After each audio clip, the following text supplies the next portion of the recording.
तत्वानां वंदे तत्पूर्णभूत। देवादेव विद्यात्मा भीम भगवान की जय, गोपेश्वर पार्वती भगवान की जय, कत्तरवती भगवान की जय, दास सांगमयी निर्माणी माता की जय, नाचर भगवान की जय, उमा स्वामी आचार्य भगवान की जय, समुद्राचार्य भगवान की जय, फूटवादाचार्य भगवान की जय, 20वीं सदी के आचार्य वर्ती आचार्य भगवान सागर जी महाराज की जय, तप्ती पट्टाधिक आचार्य श्रीमद गुरुवर्य सिद्धम सागर जी महाराज की वंश कर्म आचार्य कप सागर जी महाराज की धर्मानुरागियों की आत्माओं, पिछले दिनों से हम लोग अपने बारे में सुने।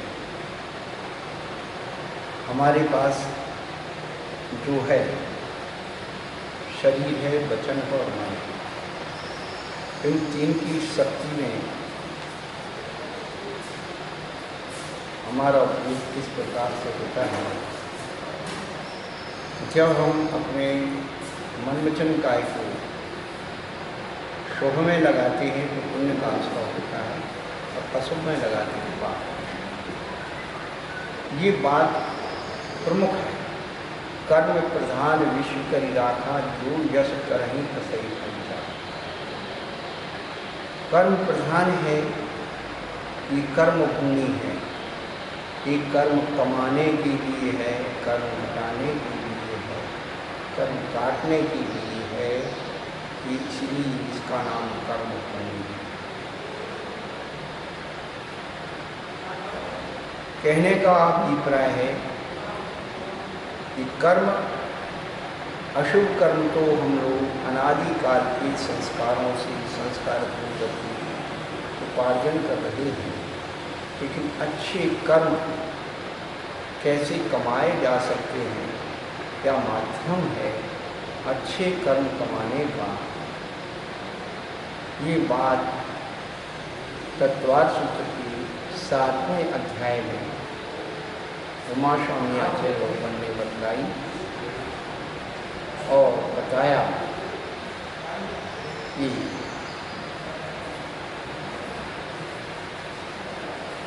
हिंसा न तस्तेया ब्रह्म परिप्रेरियो विरतिर्भुतम, हिंसा झूठ चोरी कुशील और परिग्रह, इन 5 पापों से व्रत होना, दूर होना, ये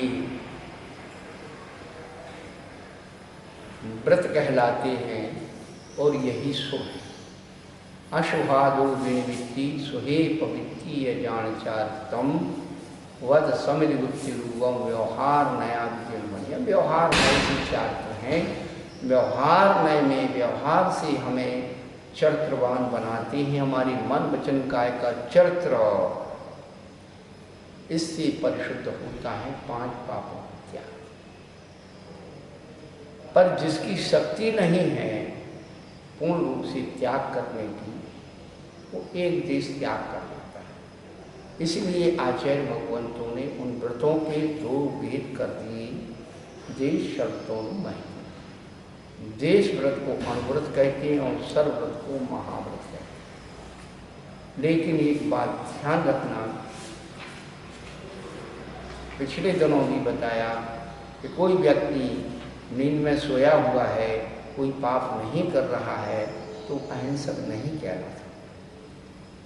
कोई हिंसक व्यक्ति बीमार पड़ गया और बहुत दिन तक उसने हिंसा नहीं की तो अहिंसक नहीं कहलाता। इसीलिए आचार्य भगवंतों ने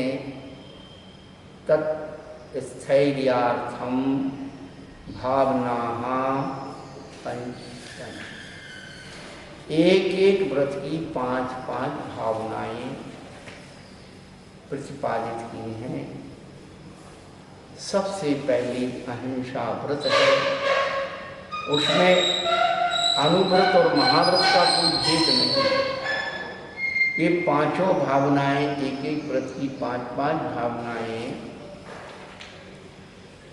सबके लिए, अनुवृत्ति हो या महाव्रत,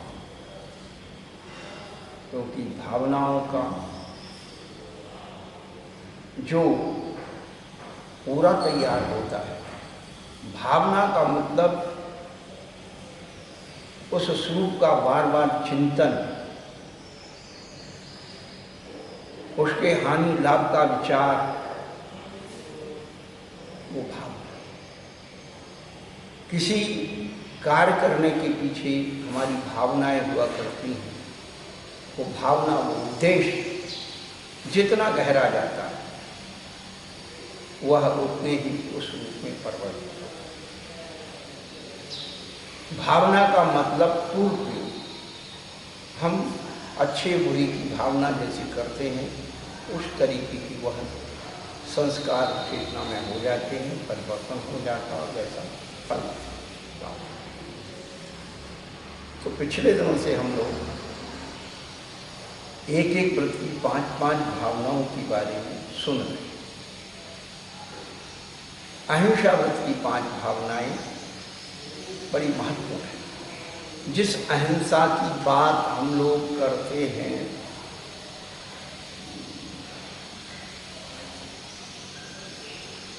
उस अहिंसा का स्वरूप कैसा होना चाहिए। हम केवल दान और पूजा में हिंसा की बात करते हैं,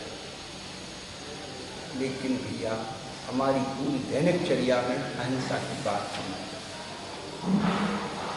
इसीलिए अहिंसा व्रत की अनुभूति 5 बातें हम ध्यान में रखेंगे तो अहिंसा। वांग मनोरूप क्रिया दान क्षेपण समित्या लोकोत्पान भोजनान। देखिए आप, अशुभ ना बोले, अशुभ ना सोचे,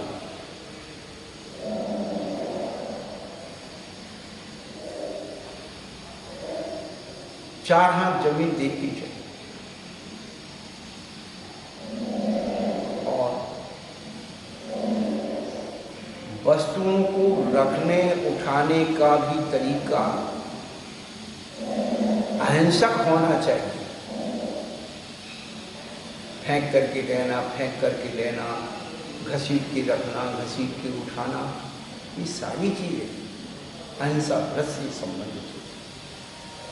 इनके त्याग से ही अहिंसा फल और आलौकिक पान भोजन। इतनी व्यापक डेफिनेशन विश्व के किसी दर्शन में नहीं है अहिंसा। हम लोग कभी इस बारे में चिंतन ही नहीं करते, केवल एक ही बात सोचते हैं कि कंद भक्षण छोड़ दिया तो हमने बहुत बड़े त्यागी बन गए। बंधु भक्ष वस्तुओं को भी 5 इंद्रियों से देख सोच करके प्रयोग करना, उनके तरीके से प्रयोग करना, वो खान पान, उसकी जो है शुद्धता और उसके प्रयोग करने का ढंग। पेशना समिति, भैक्ष शुद्धि और आलौकिक पान भोजन, ये ध्यान रखना। पेशना समिति है भोजन खोजने की प्रक्रिया, भैक्ष शुद्धि है भोजन की शुद्धता और आलौकिक पान है उस शुद्धता को प्रयोग में लाना कि उस ढंग से शुद्ध है या नहीं है। तो 5 इंद्रियों से पहले सूंघ करके उसके बाद उसका कलर है या कलर देख लो, सूंघ लो, हाथ से स्पर्श करके देखो उसका ठंडा गर्म आर्मेचर क्या है।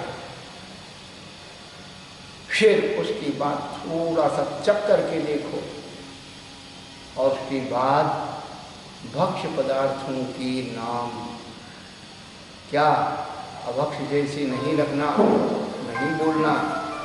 कहने का मतलब है कि कर्णेंद्रिय से भी कथा ना सुनते हुए भोजन करना, तब कहीं भोजन की शुद्धि है।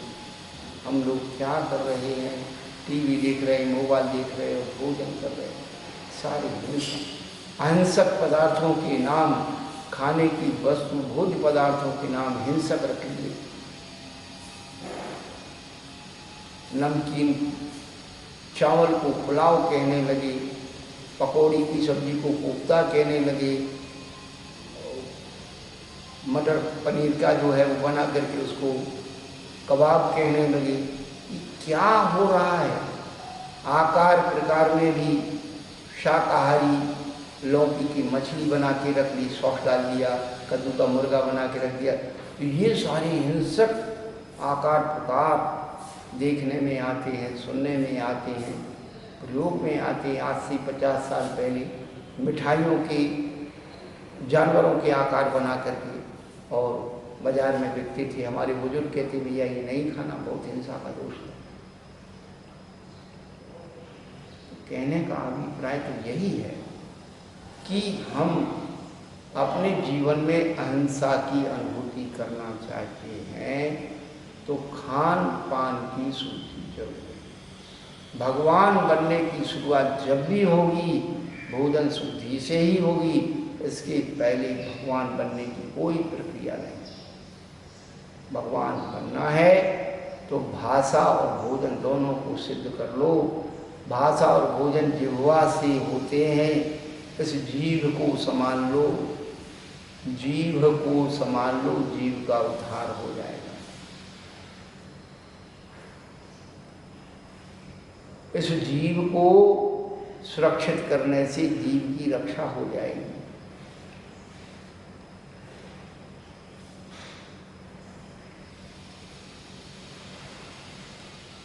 एक बहन जी भगवान के सामने प्रार्थना कर रही है, भगवान मैं किस किस को संभालूं, बच्चों को संभालूं, पति को संभालूं, परिवार को संभालूं, इनको संभालूं, इनको। भगवान कहने लगे बहन जी तू कुछ मत संभाल, तू अपनी जबान को संभाल ले, सब समझ जाए। जबान में बड़ी ताकत है, जिह्वा में बड़ी ताकत।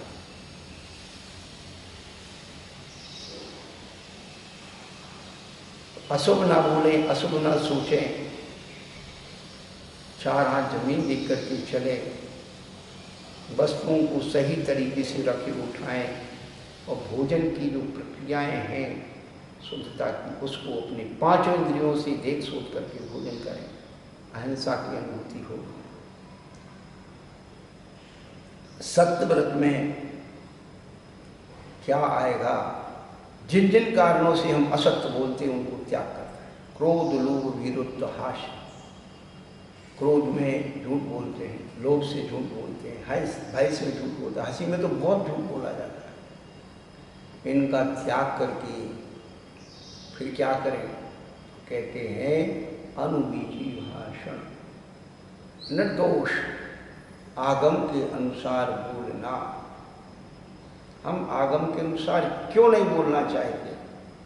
क्यों? हमारी भक्त नाराज हो जाए। भय,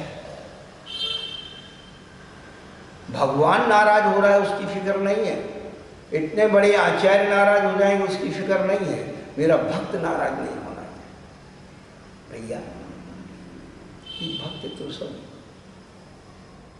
भगत है,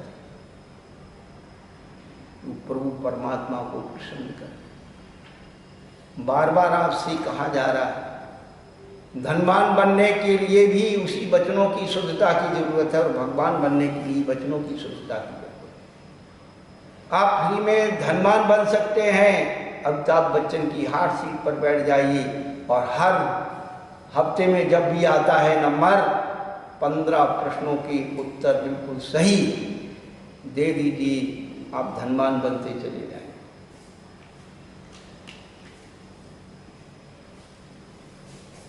कितना सरल है भगवान बनना, हमें करना ही कुछ नहीं।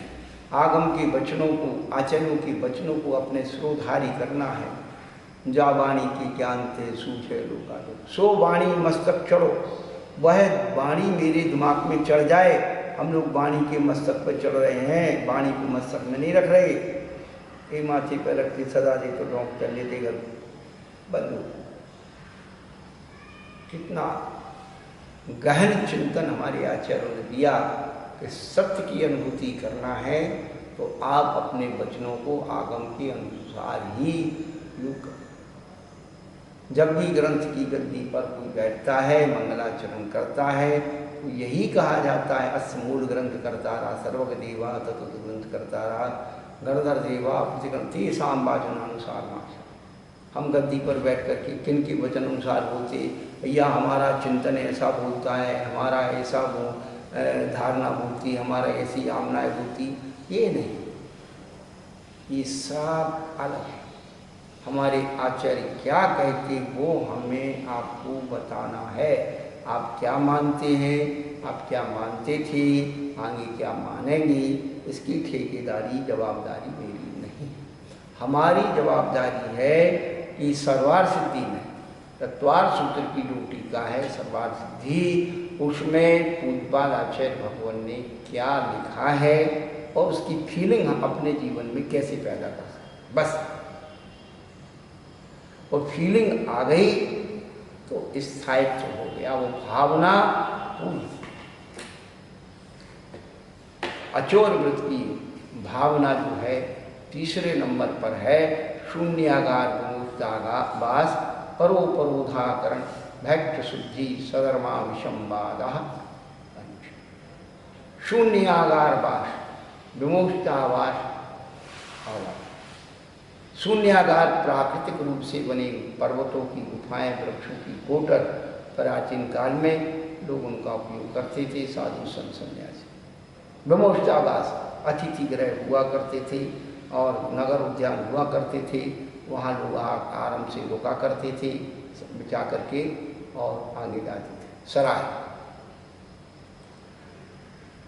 परोपरोधा कर, किसी स्थान विशेष पर अपना अधिकार नहीं जमाना, किसी को उस स्थान पर ठहरने से नहीं रोकना।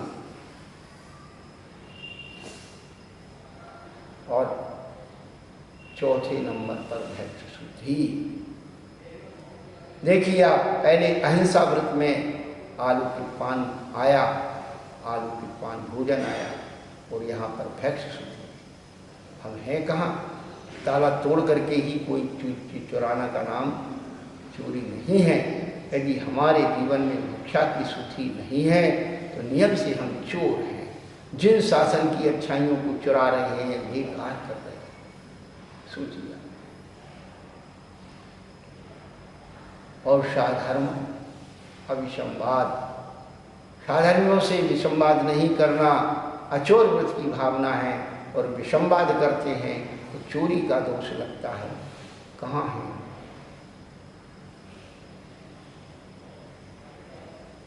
आज लोग विसंवाद किसको मानते हैं? जब उनकी बात कठिनाई होती है, जब उनकी बात नीची गिर रही होती है, तो वो बच्चे हैं, भैया हम आपसे लड़ाई नहीं करना चाहते, आपसे विसंवाद नहीं करना चाहते। वो अपनी बात कहने के लिए स्वतंत्र हैं, और जब उनकी बात कट रही होती है तो जवाब देने के लिए बचते हैं। वो कहते हैं विसंवाद है, हमें विसंवाद नहीं करना। अरे भाई, विसंवाद की बात नहीं है, इस संवाद की बात है, आगम की बात है। विसंवाद तो आप पैदा करते हैं, आगम के प्रतिकूल बोल करके आप विसंवाद में दंडावाद पैदा करते हैं। और आप यदि उसको दूसरे की बात को तो विसंवाद मानते हैं, तो दूसरा विसंवाद कर रहा है, और आप अपनी बात के को विसंवाद नहीं मानते। आगम के प्रतिकूल बोलना ही विसंवाद।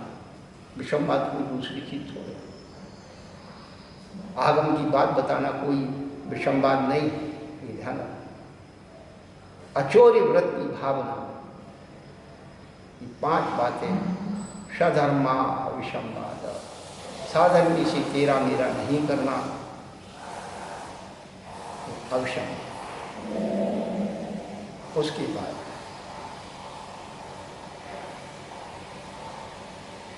ब्रह्मचर्य व्रत की 5 भावनाओं।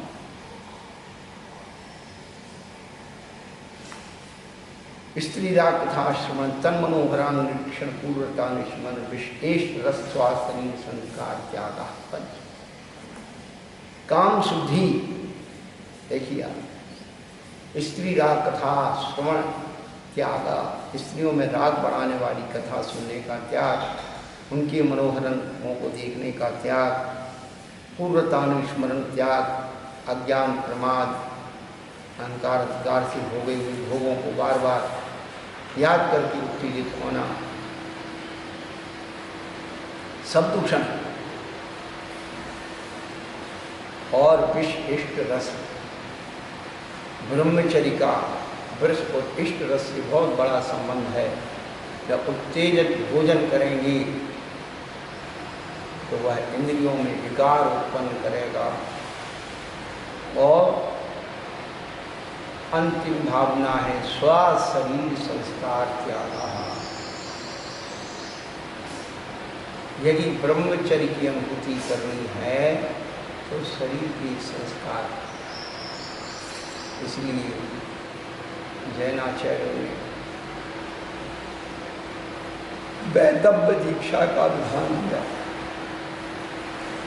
विधवा स्त्री हो जाती है उसकी श्रृंगार का त्याग कराया जाए, शादी कपड़े पहना करके उसकी उम्र। लेकिन अब समय का परिवर्तन 50 वर्ष में बहुत हो गया, अब कुछ नहीं। लेकिन आगम तो आगम है, आगम की मर्यादाएं हैं।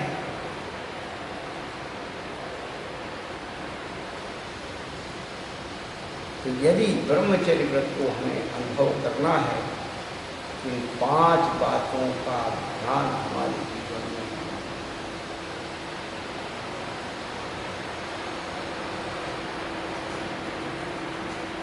अपरिग्रह व्रत की 5 भावनाओं, मनोज्ञा मनोज्ञेन्द्रिय विषय, राग द्वेष प्रजनानि पंचेंद्रिय के जो विषय अनुकूल लगते हैं उनमें राग करना, अनुकूल नहीं उनमें द्वेष करना, ये सब परिग्रह की भावना है। लेकिन राग, इष्ट में राग नहीं करना, अनिष्ट में द्वेष नहीं करना, यही तो अपरिग्रहिता है। क्या प्रयोजन है? उत्तम चरित्र की परिभाषा कीमती से कीमती वस्तु को श्वास की तरह लेना आती है और जाती है तो उसे श्वास की तरह छोड़ देना। जैसे हम श्वास लेने में राग नहीं करते, छोड़ने में द्वेष नहीं करते, ऐसे ही श्वास की तरह हमारा पर वस्तुओं से संबंध हो जाए तो निष्प्रहता की अनुभूति हो सकती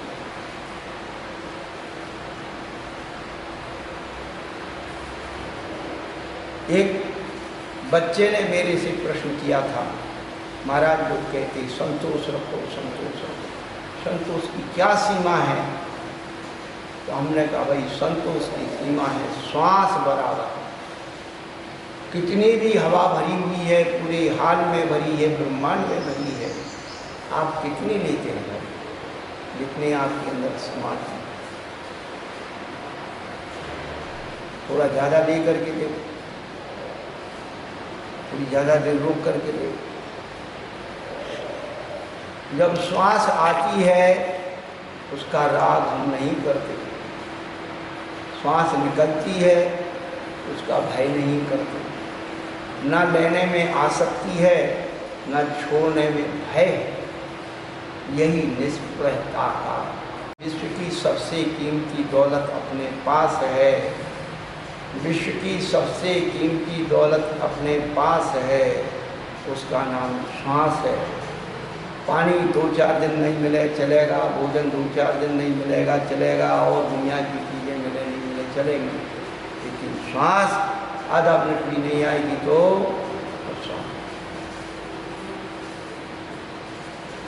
सबसे कीमती चीज़ है श्वास। और श्वास में भी लेने की आसक्ति नहीं है, निकलने का भय नहीं है, सहज लेते हैं और सहज छोड़ देते हैं।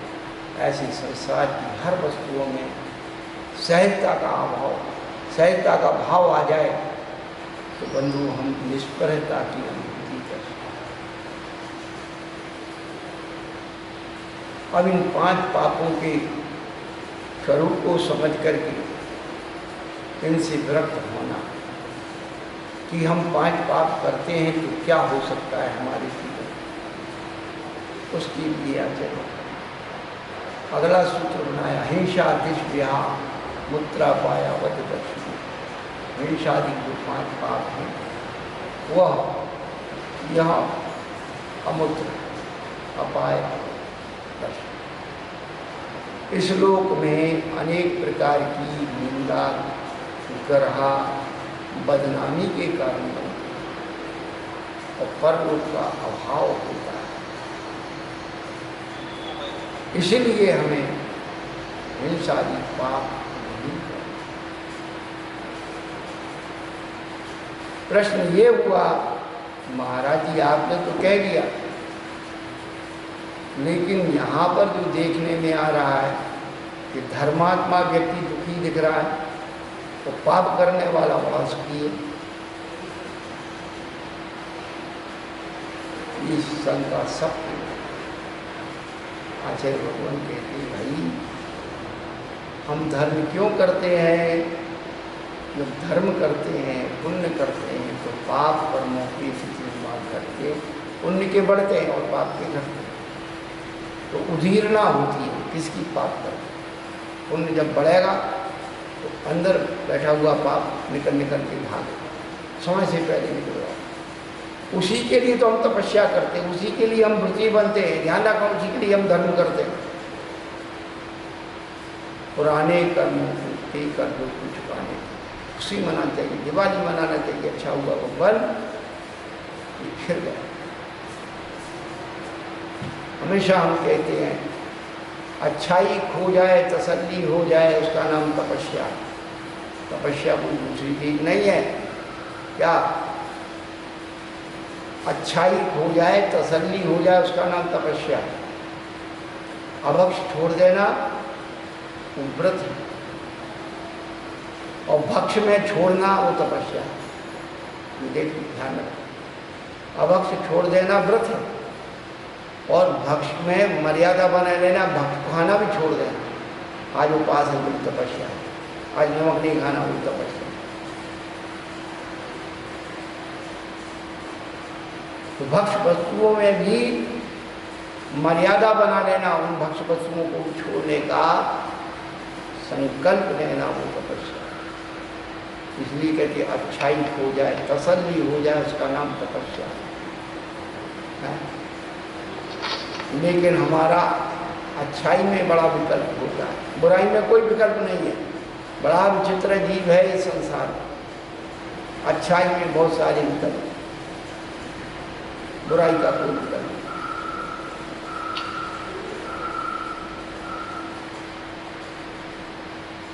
कहने का अभिप्राय है कि जो पापी सुखी है और धर्मात्मा दुखी है, ऐसे चिंतन के द्वारा लोग अपने आप को पाप में प्रवृत्त करा लेते हैं। इसीलिए उमा स्वामी आचार्य भगवान ने अगला सूत्र बना दिया, दुख मेव हुआ। हिंसादि 5 पाप दुख रूपी हैं। आप ये मत सोचिए कि धर्मात्मा सुखी हो गया और पापात्मा सुखी।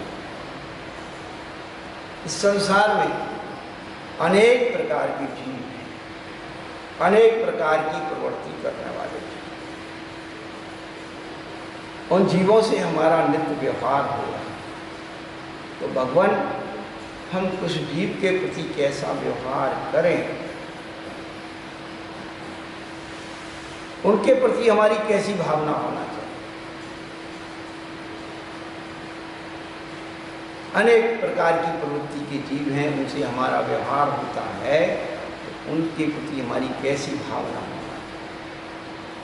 अगला सूत्र बहुत महत्वपूर्ण सूत्र है, जीवन का सबसे ज्यादा महत्वपूर्ण सूत्र। मैत्री प्रमोद कारुण्य माध्यस्थ्यानि च सत्य गुणाधिक क्लिश्यमाना विनयेषु। सूत्र में मैत्री प्रमोद कारुण्य माध्य से 4 शब्द आगे, उसके बाद 4 शब्द पीछे, सत्य गुणाधिक क्लिश्यमान अभिनेश। इनका एक एक के साथ संबंध करना। मैत्री सत्व,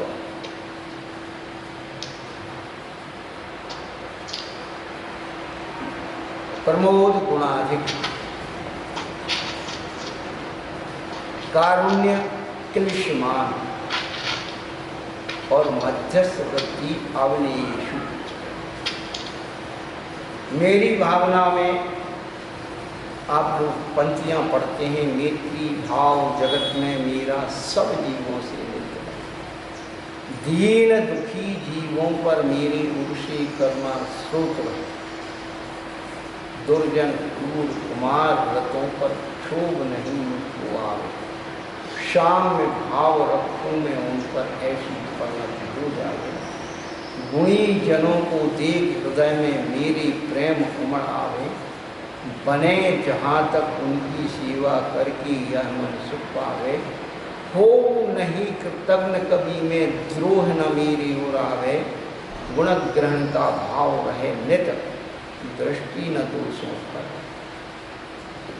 मेरी भावना में भावना तो अपन पढ़ लेते हैं, लेकिन कभी मैत्री भाव जगत में मेरा सब जीवों से मित्र है। विश्व के एक इंद्रिय जीव से लेकर के पंचेंद्रिय तक के जीवों से प्रति मित्रता का भाव सत्येषु मैत्रीम।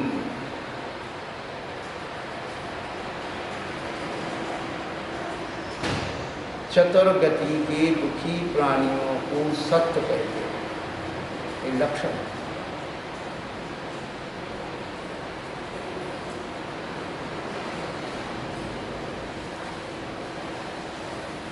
तो एक इंद्रिय जीवों के प्रति हमारा मैत्री भाव कैसे होना? पृथ्वी, जल, अग्नि, वायु और वनस्पति 5 स्थावर हमारा संसार में सबसे ज़्यादा उपकार करते हैं, और जो हमारा उपकार करते वही तो हमारा मित्र है।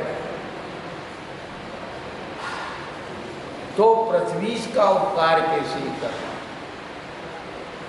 आप देखते हैं कहीं घूमने जाते हैं और घूमते घूमते कहीं स्थान पर ऊंचाई टीला दिखा, सबको टीले पर देखने का, चढ़ करके देखने का, बैठने का आनंद आता। पृथ्वी की ऊंचाई। अब आप वहाँ पहुँच गए, फिर आपने क्या किया? वहाँ बैठ गए और कंकड़ पत्थर मिट्टी उठाई वहाँ से और नीचे की तरफ भैया। जब आपको ऊंचाई पसंद है तो आप कंकड़ों को, पत्थरों को क्यों? आप ऊंचाई पर बैठे और वहाँ पर आप जो है गंदगी फैला रहे, खा रहे, पी रहे, वहीं सब ठीक के जा रहे। ये सब चुका है। पृथ्वी की सुंदरता का ध्यान रखना ही उसकी मित्रता है। पृथ्वी की ऊंचाई का ध्यान रखना ही उसकी मित्रता है। वहाँ गंदगी नहीं फैलाना ही उसकी मित्रता है। आज पर्यावरण प्रदूषित क्यों हो रहा है? हमने इतनी पृथ्वी को खोद दिया, पहाड़ की पहाड़ जमीन बना दी और जमीन की खदानें बना दी, सारा मार्बल निकाल करके लगा दिया। अब उसका साइड इफेक्ट क्या होगा?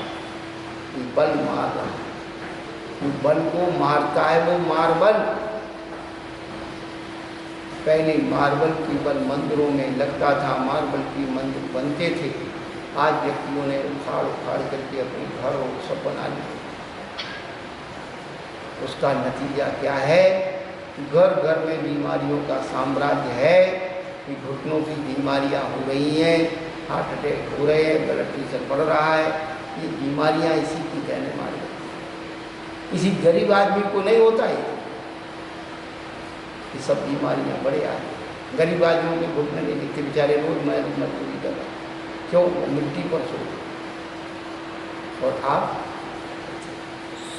बहुत सारी चीज़ें हैं उसके पीछे एक उपलक्षण न्याय होता है। मार्बल का टुकड़ा यदि दूध में डाल दो, दही बन जाए। अब आपके पैर 24 घंटे वो मार्बल पर स्पर्श रहते, आपके शरीर में पूरी बादी आ जाए। अब आने वाला समय लगभग 10-15 साल के अंदर जितने घरों में मार्बल लगे हुए सब निकल करके मिट्टी के टाइल्स लगाए। आर्मेचर मेंटेन करना, बीमारियों से दूर रहना। तो आप पुनः उसी मिट्टी के लेप पर आ जाएंगे, उसी गोबर पर, मिट्टी पर आ जाएंगे। धीरे धीरे आप जाएंगे कहाँ? कर लो अपने पैसे का दुरुपयोग। कहने का कि पृथ्वी काय से मैत्री कैसे रखना, उसका दुरुपयोग नहीं करना।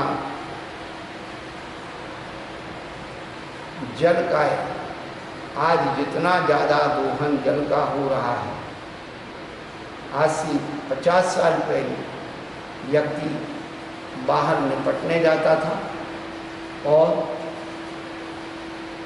एक लोटे में निपट के आता था, एक लोटे से हाथ पैर धुला। और एक व्यक्ति एक बार जाता है तो कम से कम 10 लीटर पानी उसमें खर्च होता है।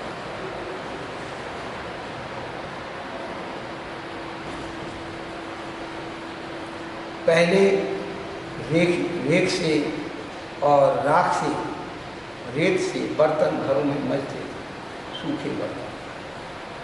आज पानी डाला था, कितना पानी बर्तनों से बर्बाद हो। पहले हफ्ते के हफ्ते लोग कपड़े पहन के अपना कर रहे थे लोग, और हफ्ते हफ्ते कपड़े धो, और दिन में 4 जोड़ी तो कपड़े बदलते आप, और ढेर लगा दो। हम तो ताज्जुब में हैं भैया, एक ड्रेस में हमारा पूरा स्कूल हो जाता था। आज हर हफ्ते की ड्रेस अलग अलग स्कूल, हर दिन की ड्रेस अलग। क्या है? सब जगह परिग्रह बढ़ रहा। ये मैचिंग ने इतना पानी की बर्बादी कर दी। कहने का अभिप्राय है कि वस्त्रों के द्वारा, बर्तनों के द्वारा नगर जाने से पानी की बर्बादी। स्विमिंग पूल, घर में टब बन गए पानी। पहले जलाशय में लोग जाते थे, कुएं पर जाते थे, कितना खींचेंगे, 2 बाल्टी 3 बाल्टी खींच के हाथ थक जाते और बैठ जाते। आज स्विमिंग पूल, नल खोल लिया, शावर खोल लिया, बैठे नहा रहे, दे रगड़ा पानी खत्म करता था। पहले लोग बाहर से पानी भर के लाते। राजस्थान में कहावत, घी घुल जाए तो दुख नहीं, पर पानी, 1 लोटा पानी घुल जाए तो बड़ा दुख। पानी की सुरक्षा करनी, जल जीवन है। आप ब्रश करने के लिए तैयार हुए, नल खोल लिया, पानी चल रहा है, आप कर रहे हैं, थोड़ा थोड़ा पानी लेते जा रहे हैं और गिरते जा रहे हैं। ये पानी पी। कहने का तात्पर्य है कि जल के दुरुपयोग से अपने आप को बचाएं। जल के साथ मैत्री भाव करिए। आप ये सोचेंगे, उसका रिजल्ट हम आपको बताएंगे कि इनकी रक्षा करने से क्या होगा। पृथ्वी, जल, उसके बाद अग्नि। जब हमारे यहाँ ईंधन का प्रयोग होता था, लकड़ी का, कंडे का, सिगड़ी का, तो कैसे भोजन बनता था। सुबह उसको चूल्हे को सलगा लिया और जो है दाल रोटी सब्जी बना करके रख ली। भैया ये सब कुछ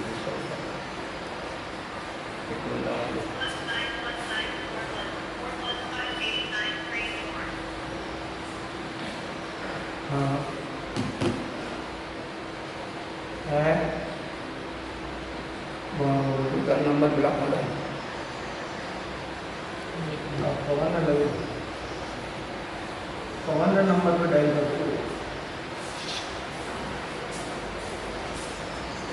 तो पहले जब घर में रसोई बनती थी, अग्नि काय का प्रयोग होता था, तो सुबह घर की महिलाएं सब दाल रोटी सब्जी बना करके और उन अंगारों पे रख देती थी।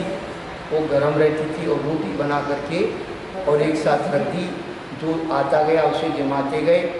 तो पहले रोटी ठंडी होती थी, दाल सब्जी गर्म होती थी और खाते थे और स्वस्थ रहते। आज ज़माने में सब्जी ठंडी है, रोटी गरम गरम खाते हैं, इसलिए अस्वस्थ रहते। पहला वही कारण है कि आपके घरों में फ्रिज की प्रणाली हो गई है। सुबह एक साथ आटा गूँथ लिया शाम तक का, और बार बार उसे निकाल करके उसका भोजन बना रहे हैं, बार बार गैस चूल्हा जला रहे हैं, 2 व्यक्ति आए तो उसमें 2 व्यक्ति आए तो फिर जलाओ फिर जलाओ। अग्नि काय के जीव को कितनी तकलीफ होती है, उसका दुरुपयोग है।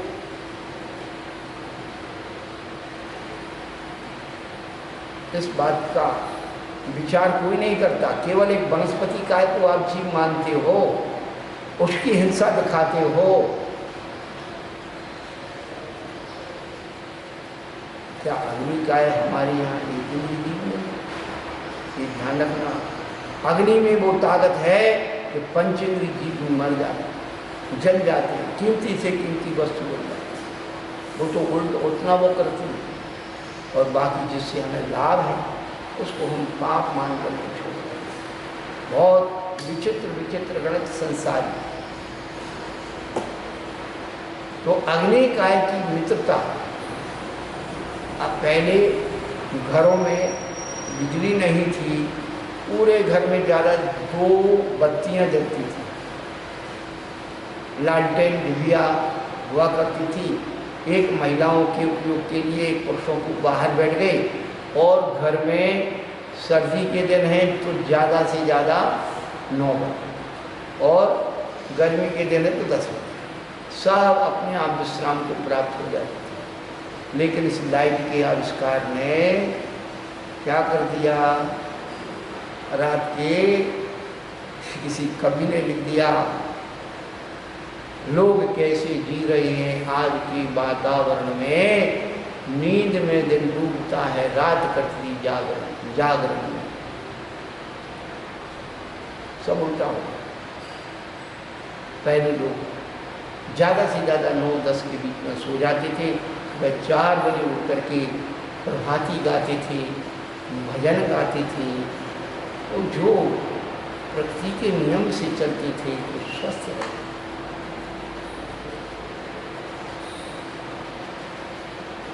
तो आज जो है आपके कमरे में, एक कमरे में कितनी लाइट लगी बताना वो है। नाइट लैंप के 4 बल्ब कनेक्शन अलग है, ट्यूबलाइट का अलग है, बल्ब का अलग है, और दुनिया भर का अलग है। फैशनेबल जो है झाड़ फानूस की अलग है। कितना उजाला आपको चाहिए, क्यों चाहिए? बिजली का, अग्नि का दुरुपयोग, पृथ्वी जल अग्नि, इनको आप संभालिए, मैत्री भाव रखिए, कम से कम प्रयोग करिए। वायु आज उसका प्रदूषण फैल रहा है, नाना प्रकार की जो पेट्रोल, डीजल और अणु बम, परमाणु बम के प्रयोग से सारा का सारा पर्यावरण प्रदूषित हो गया। वायु सबको अच्छी लगती है, लेकिन कितना प्रयोग चाहिए। पंखे चला रहे, एसी चला रहे, कूलर चला रहे। पहले क्या कहते थे, झाड़ू रे जागा बुहारी पीटियारी है, अनछानो बिंचन ढोलो, पंखाते पवन बिलोलो। किस जमाने में? 100 साल पहले ये बनाया आलोचना का, जब लाइट नहीं थी। तो बड़े बड़े घरों में राजा महाराजाओं के यहाँ पंखे किसके होते थे? कपड़े के बड़े बड़े बना लिए, और वो जो है एक आदमी लगा लिया, वो झुलाता था डोरी से है, या आदमी अपने हाथ के पंखे होते थे कपड़े के, और बांस के जो है लकड़ी के होते थे उसे। आचार्य कहते इतनी हिलाने में ही जब इतने जीवों की हिंसा हुई, इतने पावर के तुमने पंखे टांग रखे, 10 जीव साक्षात मर जाते हैं। चिड़िया है, कबूतर है, इनसे घायल होकर के मर जाते हो। आदमी को तो साधन मिल गया, पहले कुएं में डूब के मरता था, फिर टटक मर जाता था, आग लगा के मरता था। अब पंखे में लगाया फंदा और लटक गया, बोले पंखे से लटक के मरने के साधन, बचने के साधन, मरने के साधन। पंखा का भी हवा खाने से जीवों की विराजमान। तो वायु काय का प्रयोग मैत्री बात, जितना जरूरत है उतना करो, अनावश्यक करोगे तो दुश्मनी पैदा हो।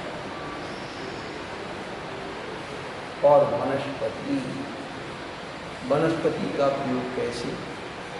आप किसी बगीचे में गए तो जरूर क्या काम करोगे, कोई ना कोई पत्ती तोड़ोगे, डाली को झुकाओगे, नीचे बैठे घास उसको उखाड़ोगे, अनर्थ दंड कहना। पृथ्वी, जल, अग्नि, वायु और वनस्पति, इसका जो है दुरुपयोग करना आचार्यों ने अनर्थ दंड कहा। अनर्थ दंड यानी निष्प्रयोजन अपराध। तो निष्प्रयोजन अपराध को कोई नहीं गिन रहा, लेकिन प्रयोजनभूत उसको अपराध मान के इसको छोड़ दें। तो वनस्पति काय में क्या हो गया?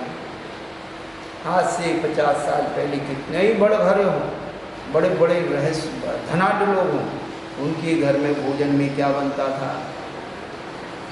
दाल कढ़ी। सब्जी कब बनती थी? कोई मेहमान आया, सब्जी किसकी बनती थी? अपनी बाड़ी में लगा रखी है, खेत में लगा रखी, जब आई मौसम की सब्जी आलू भिंडी कभी चूड़ी, तो उसका सब सदुपयोग होता था। आज सब्जी हो गई सबका जी, क्या सब्जी माने सबका जी, सबके जी में आलू। प्राचीन काल में लोग थे दयालु, नहीं खाते थे आलू। लोग थे दयालु, नहीं खाते थे आलू। अब आज के ज़माने में दयालु गए, दयालु हो गए, दयालु दयालु दयालु। आलू का सबसे ज़्यादा प्रयोग हो रहा है। आलू की चिप्स आ गई, छोटे बच्चे देखो उसी के पीछे पड़े गए हैं। 5 रुपया किलो का आलू और 200 रुपया किलो में बिक रहा है। बिना आलू के कोई सब्जी बनी नहीं रही घर में भी। आलू सबका प्राण हो गया। कहने का अभिप्राय है कि हमने अपने जीवन में वनस्पति काय की कितनी रक्षा की। तो सबसे पहले तो अभक्ष वनस्पतियों को छोड़िए और भक्ष की मर्यादा कीजिए, भक्ष में उदासीनता लाइए। तो भैया भक्ष की तो उदासीनता हो गई, अभक्ष की जगह भक्ष को छोड़ दिया। स्वाद ही नहीं जानते लोग, लौकी का स्वाद नहीं जानते, तूरी का स्वाद नहीं जानते, वो आलू का स्वाद मुंह पे लगता, अच्छा नहीं लगता। कहने का तात्पर्य 5 स्थावर जीवों की रक्षा करना, उनसे मैत्री भाव रखना। महाराज उनकी मैत्री भाव रखने से क्या होगा?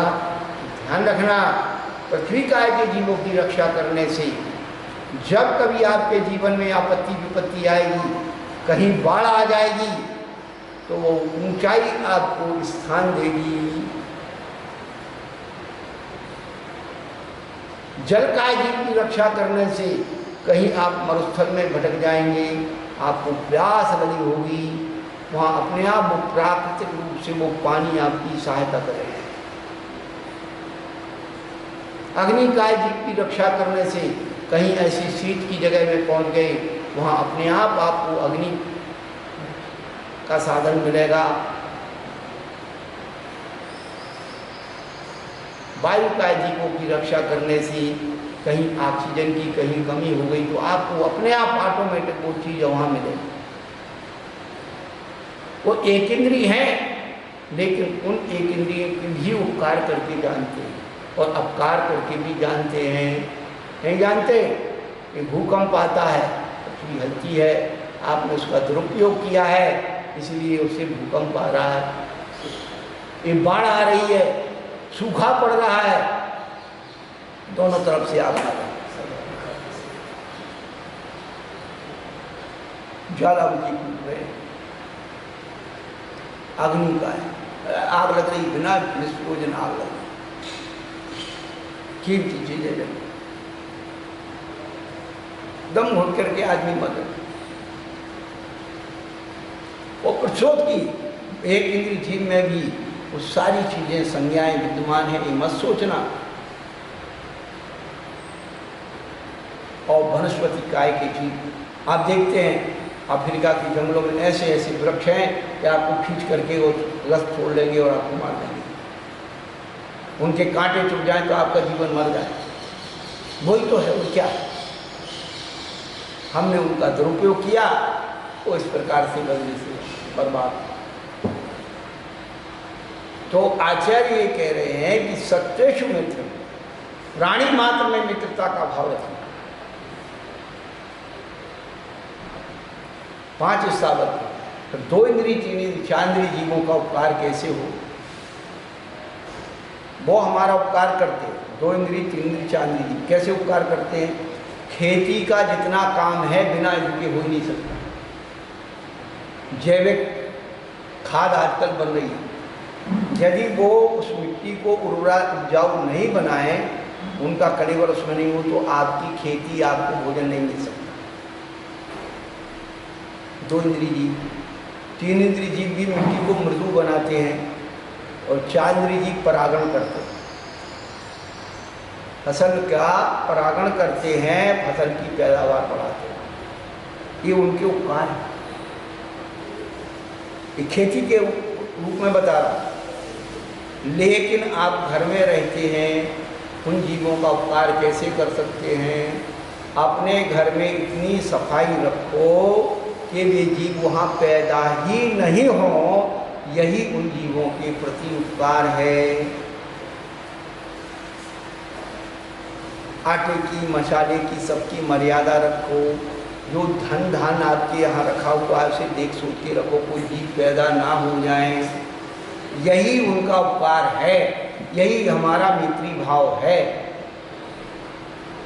और पंचेंद्रिय जीवों के तो भैया सब एक दूसरे का उपकार कर ही रहे हैं।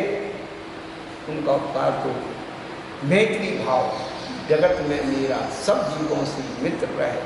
आपके घर में नौकर हैं, चाकर हैं, जानवर हैं, कोई भी है, उनसे मित्रवत व्यवहार करके उनको काम में लीजिए। कहने का तात्पर्य है कि 5 सब जीवों से मित्रता का भाव कैसे हो, ये फीलिंग आपके अंदर पैदा करा रहे हैं। बाकी तो जो आपको करना है वही होना है। महावीर भगवान की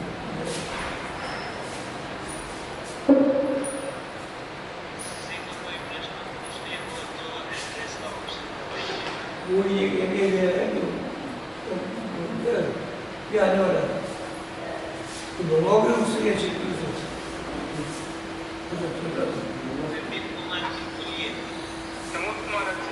नमो